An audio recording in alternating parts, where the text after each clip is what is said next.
Yesus lebih besar, Yesus lebih besar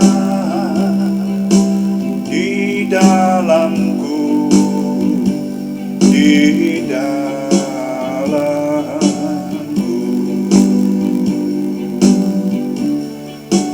Yesus lebih besar, Yesus lebih besar di dalamku selama-lamanya. Yesus lebih besar, Yesus lebih besar di dalamku, di dalamku.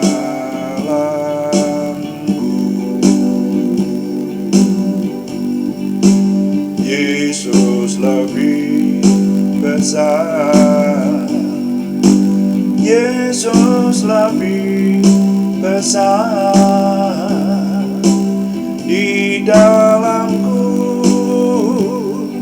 selama-lamanya.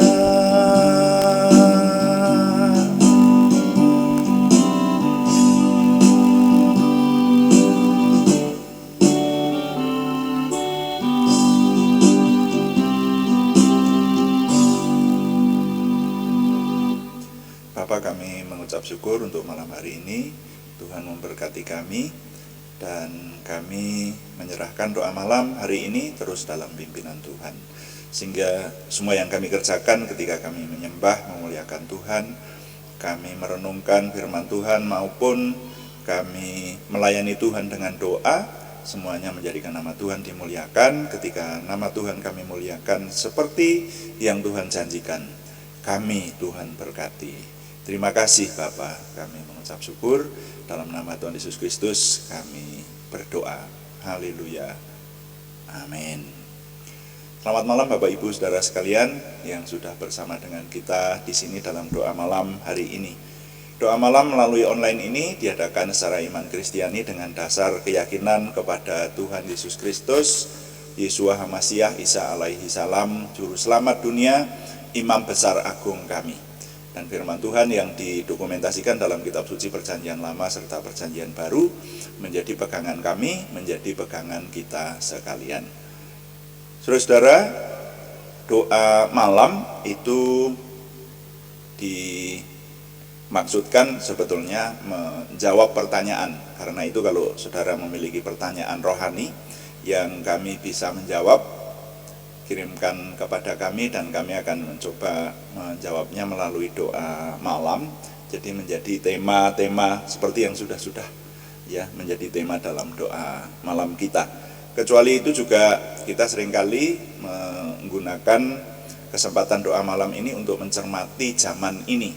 Apa yang terjadi di sekeliling kita,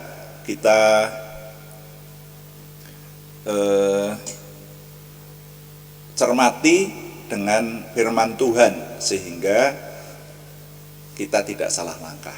Nah, kali ini saya ingin mengajak Bapak Ibu Saudara untuk mencermati judul renungan singkat. Judulnya adalah Harta dan Sikap Hati. Harta dan Sikap Hati.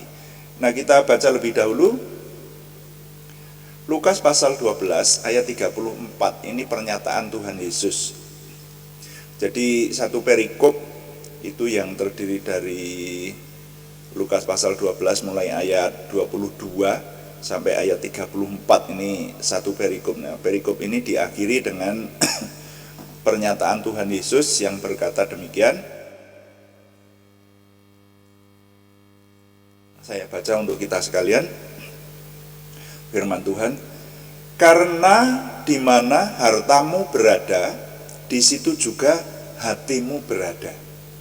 Ya, saudara, ini pernyataan Tuhan Yesus yang Tuhan sebetulnya menjelaskan banyak hal sebelumnya, tapi kemudian perikop ini diakhiri dengan pernyataan ini. Karena di mana hartamu berada, di situ juga hatimu berada. Nah, mari kita merenungkan harta dan sikap hati. Judul renungan malam hari ini.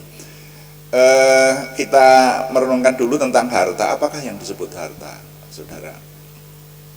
Harta adalah sesuatu yang berharga dalam kehidupan.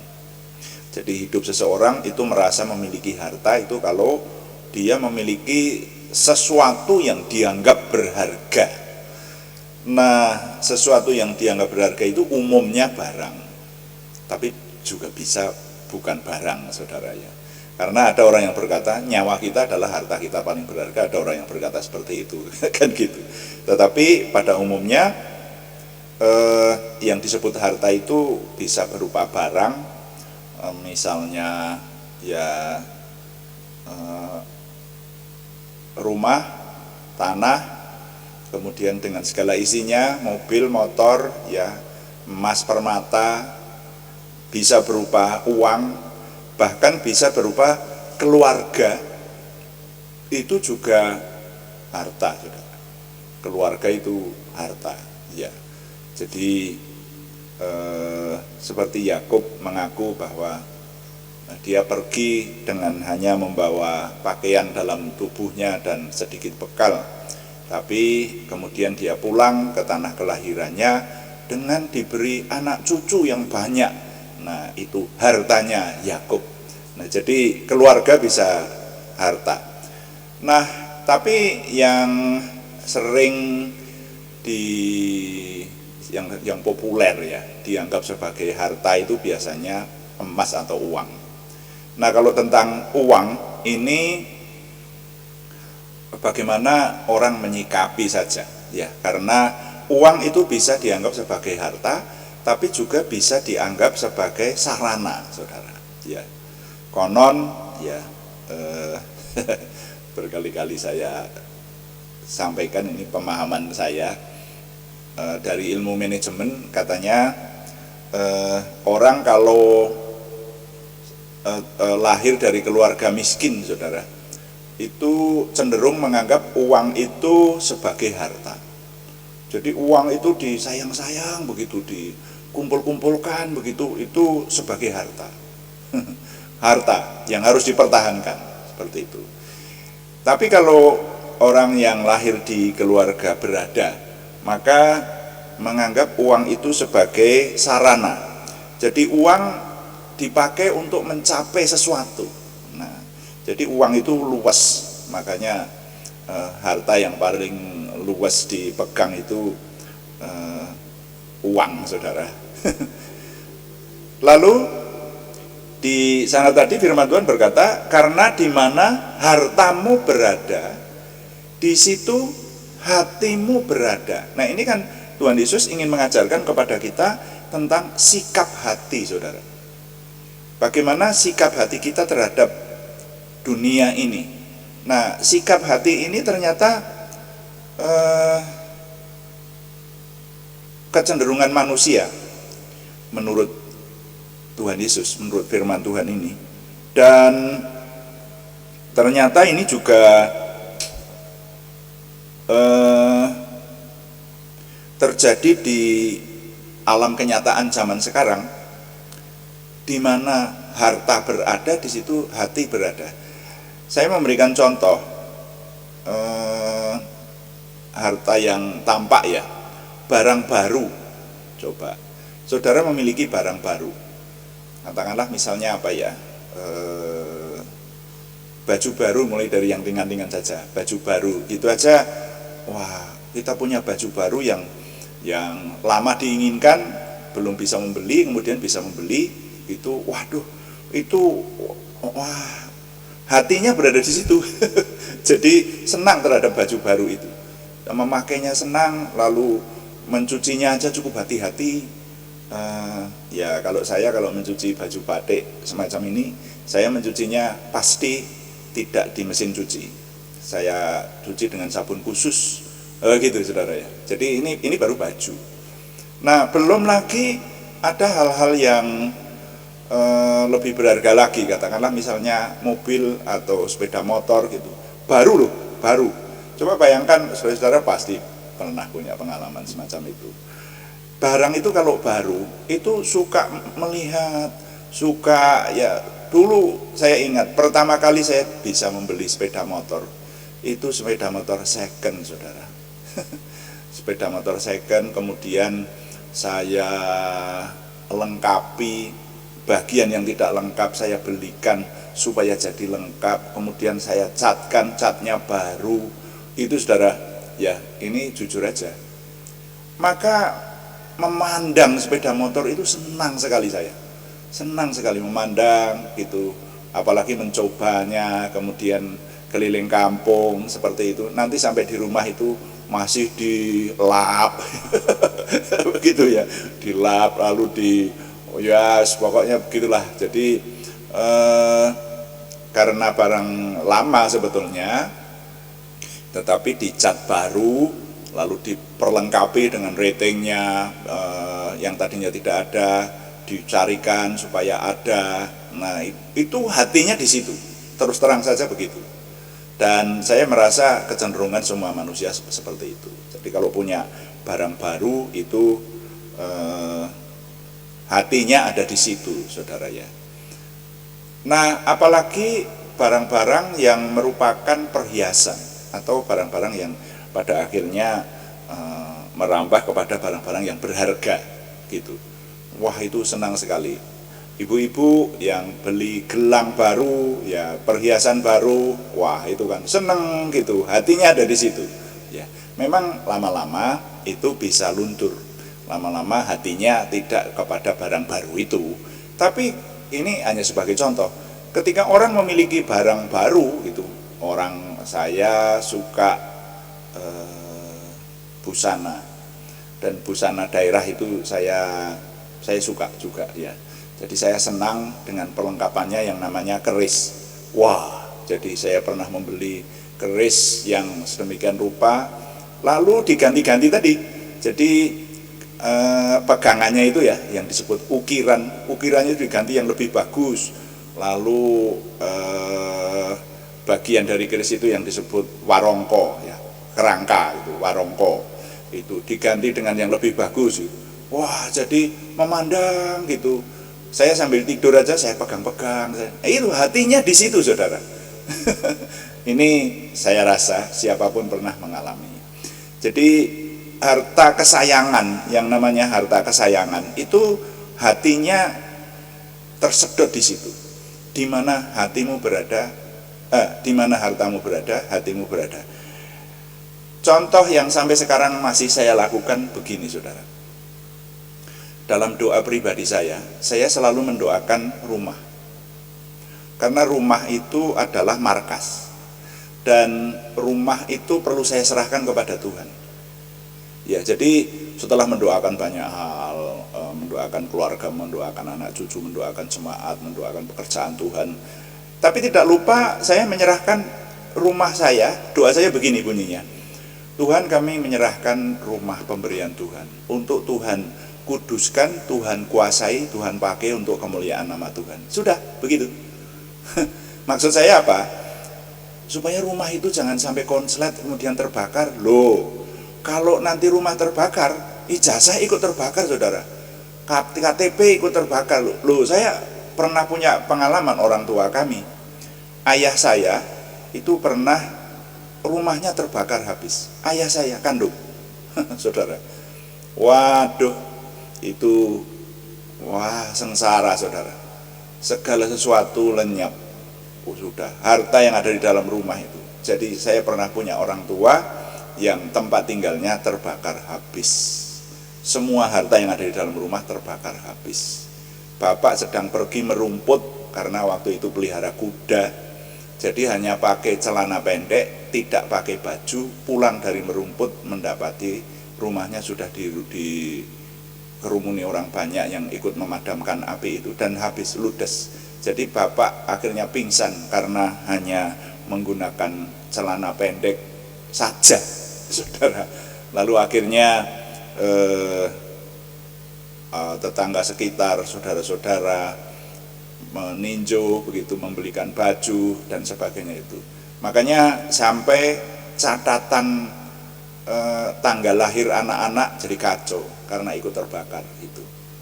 Saya lama banget saya tidak memahami tanggal lahir saya, makanya saya jadi tidak kurang peduli sama hari ulang tahun itu. Nah ini kerugiannya seperti itu saudara ya.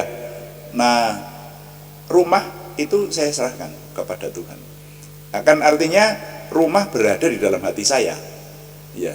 Rumah itu markas, saya mesti menyerahkan kepada Tuhan. Dalam doa-doa saya selalu sampai sekarang, sampai hari ini saya berkata, Tuhan, yaitu kalimatnya begitu, saya menyerahkan rumah kami beserta isinya dan lingkungannya untuk Tuhan kuasai, Tuhan kuduskan, Tuhan pakai untuk kemuliaan nama Tuhan. Kan begitu, diserahkan aja kepada Tuhan untuk dikuduskan dan dikuasai oleh Tuhan, dan Tuhan pakai untuk kemuliaan nama Tuhan. Kalau sudah begitu kan sudah kita serahkan, sudah hati saya itu sudah lega, ayem gitu ya, sudah senang, sudah semeleh, sudah mapan gitu. Ya terserah aja. Nah, kalaupun begitu masih terjadi sesuatu, ya itu Tuhan izinkan, mengucap syukur kalau itu. Tapi kan sudah saya serahkan gitu. Nah, itu contoh bahwa rumah itu menjadi harta yang ada di hati. Nah, sekarang kalau Tuhan berkata bahwa di mana hartamu berada, di situ juga hatimu berada. Sebetulnya Tuhan bermaksud apa dengan ini? Saudara-saudara, kita ini orang beriman. Dan kalau Tuhan berbicara, di mana hartamu berada, di situ hatimu berada. Ini ayat-ayat sebelum ini kan ayat terakhir dari perikop yang bersangkutan. Itu menjelaskan sebetulnya supaya orang mengumpulkan harta di surga. Karena di surga ngengat dan karat tidak merusakkannya dan pencuri tidak membongkarnya. Dikatakan semacam itu. Tuhan Yesus menjelaskan soal itu sebetulnya. Jadi Tuhan ingin mengatakan, kalau dengan bahasa saya menyimpulkan, seharusnya setiap orang beriman itu menganggap harta yang paling berharga di dalam dirinya adalah apa? Tuhan. Itu saudara ya. Harta yang paling berharga itu karena kita memiliki Tuhan yang kita kenal dalam nama Tuhan Yesus Kristus. Kalau semua harta di dunia ini bisa lenyap, ya tadi orang tua saya kehilangan segalanya saudara waktu itu. Wah, itu saya masih kecil, saya masih SD waktu itu ya. Kelas 3 atau 4 seperti itulah ya.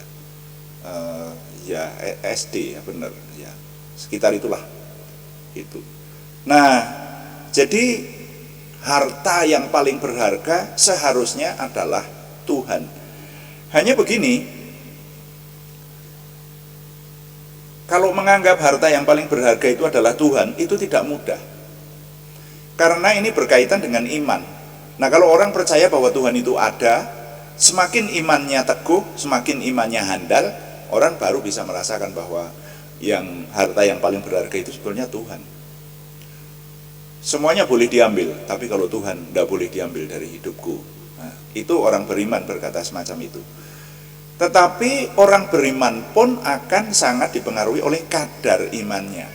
Karena kalau menganggap harta berharga kok Tuhan, ya kan? Harta berharga itu ya yang kelihatan lah. Ya kalau Tuhan sudah pasti, tapi Tuhan itu sesembahan kita. Tapi apakah Tuhan sesembahan kita itu dianggap sebagai harta berharga? Nah itulah, saudara.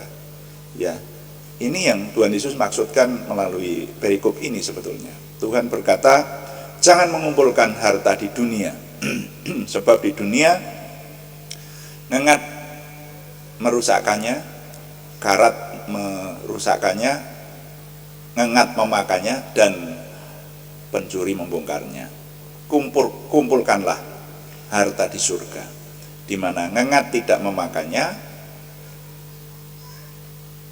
karat tidak merusakkannya, dan pencuri tidak membongkarnya. Nah ini, jadi harta berharga kita itu seharusnya Tuhan. Kalau kita memiliki Tuhan, maka hati kita kepada Tuhan, iya kan?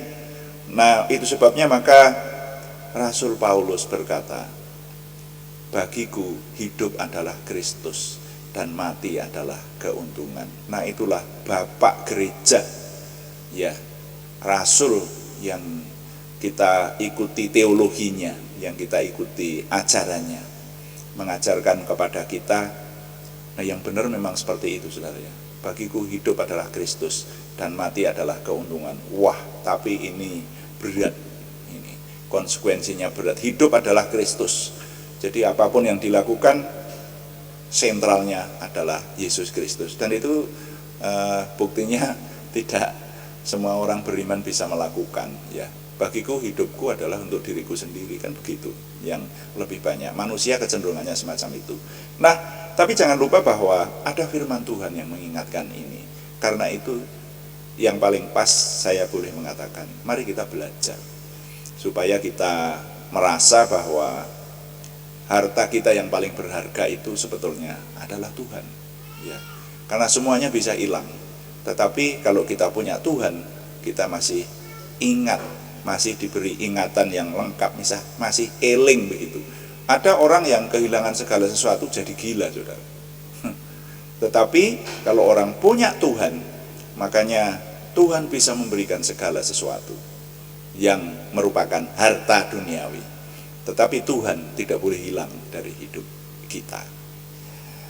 Jadi nilai yang dapat kita serap dari perenungan satu ayat firman Tuhan, Lukas pasal 12 ayat 34 ini, karena di mana hartamu berada, di situ juga hatimu berada. Saya menyusunnya dalam satu kalimat, nilai yang saya peroleh, saya bagikan kepada saudara, bunyinya begini. Harta paling berharga bagi orang beriman seharusnya adalah memiliki Tuhan yang kita kenal dalam nama Tuhan Yesus Kristus. Nah, mari kita belajar, saudara. Ini memang tidak mudah, saya menjelaskannya saja tidak mudah, ya. Karena ya harta kok Tuhan, kan seperti itu. Harta itu ya yang paling dekat, ya barang-barang yang kita senangi, barang-barang yang kita ingini, barang-barang yang kita anggap berharga. Nah, yang paling dianggap berharga apa? Apakah harta duniawi ataukah Tuhan? Nah, itu loh. Nanti kita akan dibawa, orang beriman semestinya harta yang paling berharga adalah Tuhan. Jadi saya ulangi, harta paling berharga bagi orang beriman seharusnya adalah memiliki Tuhan yang kita kenal dalam nama Tuhan Yesus Kristus. Tuhan dipuji. Amin. Mari kita melayani Tuhan dengan doa. Kita berkata, kuduskan hati kami untuk kami dapat berdoa dan menyembah, dan kita nanti melayani Tuhan dengan doa, menaikkan doa syafaat kita. Haleluya.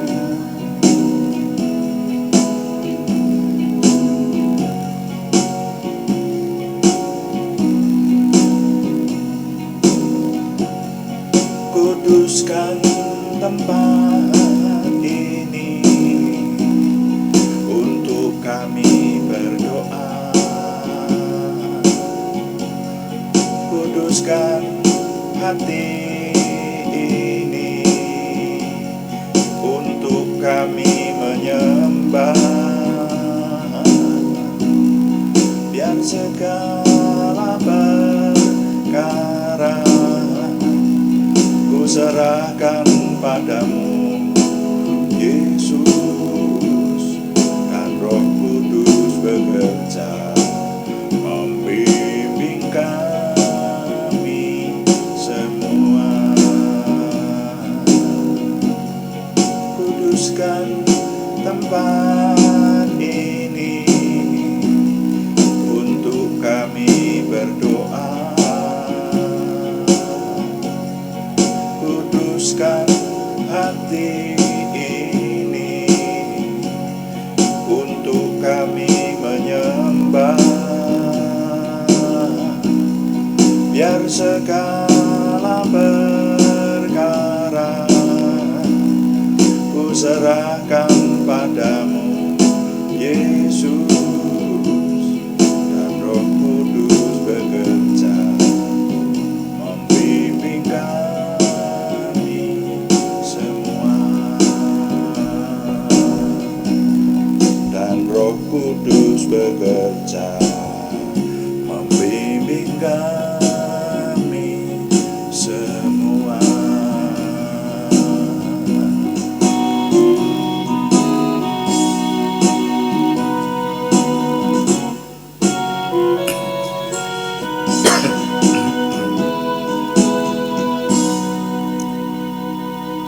Bapa, kami mengucap syukur untuk firman-Mu. Sekarang kami menyerahkan doa syafaat kami. Kami bersyukur Tuhan memberikan petunjuk kepada kami bahwa kami orang beriman harus belajar dan berusaha, bahwa harta kami yang paling berharga adalah Tuhan yang kami kenal dalam nama Tuhan Yesus Kristus, sehingga kami mampu berkata seperti hamba-Mu Rasul Paulus, bagiku hidup adalah Kristus dan mati adalah keuntungan. Dan Tuhan berikan kepada kami kemampuan untuk lebih lagi mengasihi Tuhan dengan sungguh-sungguh dan merasakan kehadiran Tuhan dalam hidup kami, sehingga hidup kami diberkati. Terima kasih Bapa, kami berdoa untuk bangsa dan negara kami, Tuhan yang memberikan kesejahteraan, bahkan juga kota-kota di mana kami tinggal, sehingga kami tetap ada dalam pemeliharaan Tuhan. Terima kasih Bapa, kami juga berdoa untuk nama-nama yang dalam minggu ini masih harus kami doakan kepada Tuhan.